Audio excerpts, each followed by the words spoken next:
May dalawang isinugod sa ospital sa General Santos City matapos masabugan ng paputok. Kabilang sa mga biktima ang isang binatilyong tinamaan ng kwiti sa mukha. Makibalita tayo kay Nico Sereno. Unang dinala sa Dr. George Royeca Hospital sa General Santos City ang 11 anyos na si Jury Lopez. Tinamaan ng kwitis ang kanyang mukha. Alas 7 raw ng gabi nang utusan siya ng kanyang kapitbahay na magsindi ng kwitis.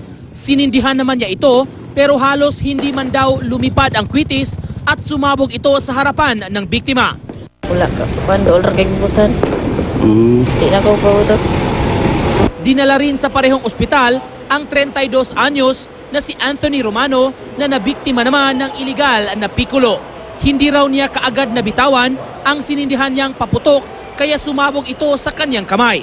Ngayong papalapit ang pagsalubong sa bagong taon, todo kayod ang mga otoridad sa pagpapaalala sa publiko na mag-ingat o huwag sanang gumamit ng paputok. Mahigpit din ang pagbabantay sa mga tindahan ng paputok. Tulad sa Cebu City kung saan regular na sinusuri ang mga panindang paputok para matyak na walang makalulusot na iligal. Sa Leyte, sinira ng pulisya ang tinatayang nasa 200,000 pisong halaga ng iligal na paputok na nakumpiska sa mga operasyon. Kabilang rito ang mga iligal na paputok na nasamsam sa isang bodega sa Tacloban City.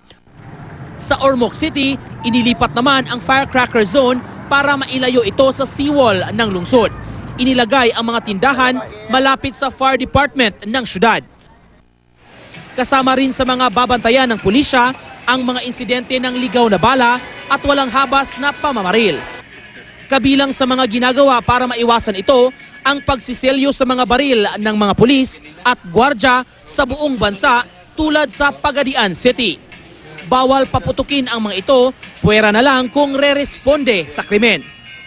Nico Sereno, Nagbabalita, Pilipinas.